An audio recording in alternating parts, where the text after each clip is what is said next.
Hello, people. Hi, everybody. If you can see us. We're sort of 2 meters apart-ish.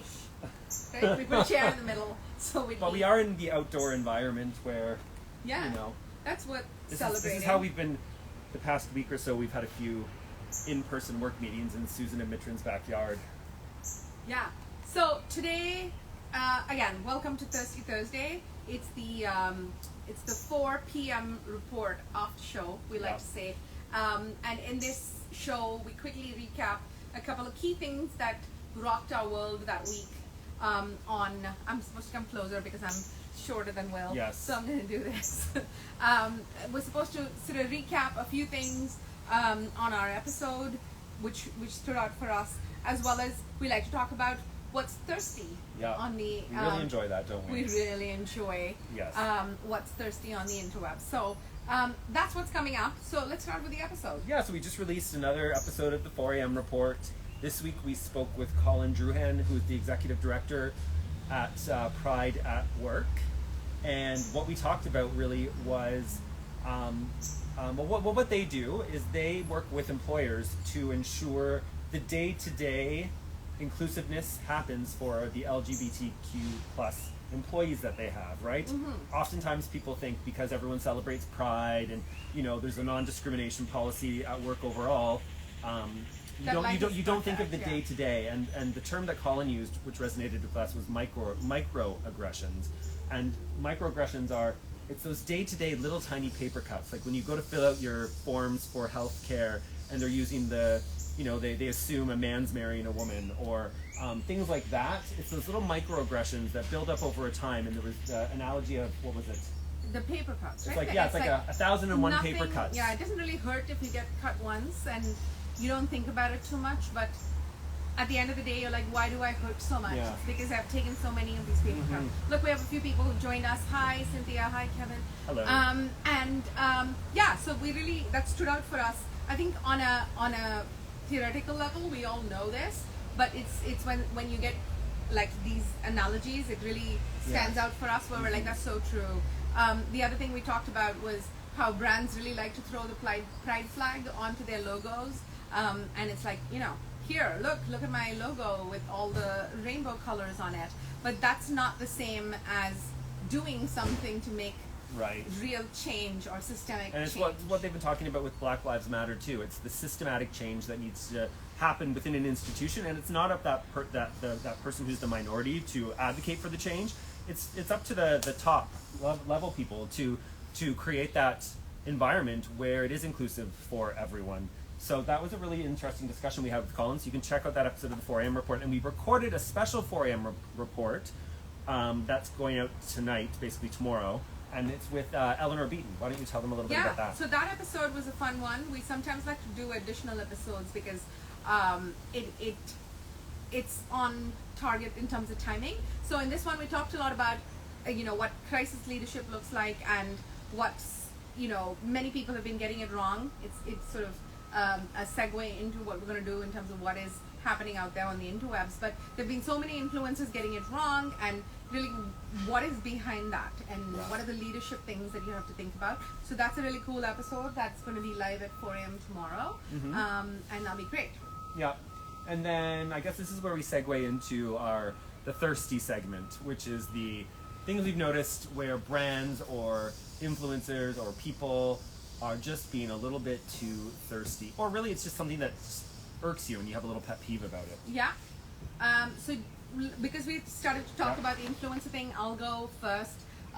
So anyone who's been with us a couple of weeks probably knows that we talked a few weeks ago about a few of the influencers starting to get it wrong around the Black Lives Matter. One of them was a big name. It might or might not be Mulrooney. Yes. And things went a little bit sort of pear-shaped on many fronts. And then, there's Lainey Louie of LaineyGossip.com, and she made a statement against, in some ways, Jessica Mulrooney. And in this last week or so, there's many things that have gone wrong with her. Like, what are some of the... People have been pulling out past posts that Lainey made back in the 2000s about where she uses inappropriate terms towards different minorities and you know, the LGBTQ plus community, which she did a great apology on the social. I don't know if it was today or yesterday. Yesterday, I think. Yeah. Where she just said, yeah, I've apologized for these things, but you know, that doesn't mean I can't still be held accountable. And I've evolved, and you know, I've grown, and I think we all have back then. When you think about language that we used back then that we thought was acceptable or even funny, that you would never say or hear now, and it kind of speaks to that, the readiness for us all to hop on and hashtag cancel someone.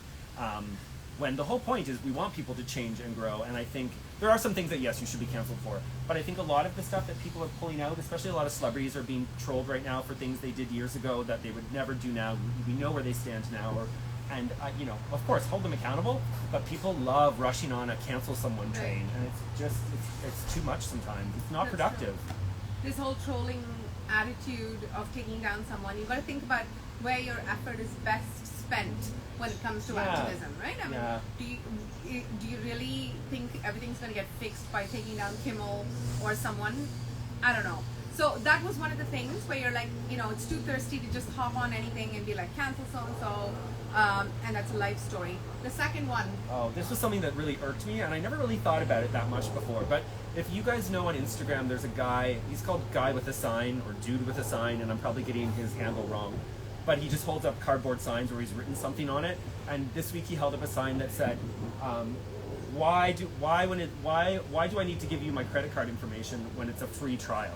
And that really resonated with me too. We're so used to any kind of new software or service. Hey, sign up for 14 days free, but first give me your credit card information, because if you forget to cancel, I've got you. You know what I mean? And it seems like such an awful way, an awful model for people to make money. You would want people to earnestly want to be a part of your service.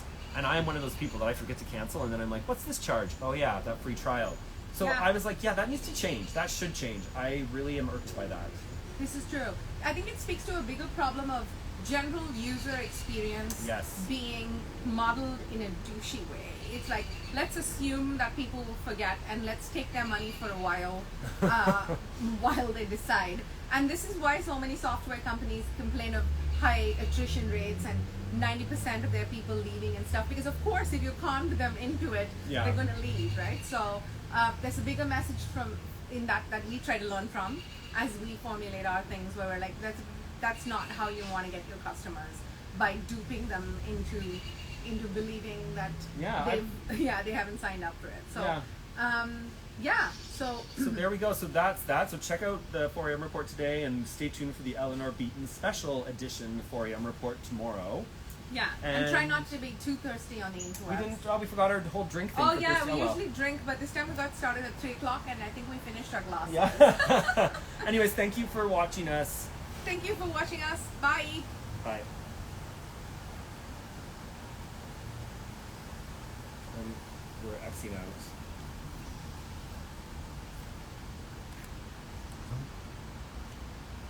Where's the end? There we go. That's gonna be it.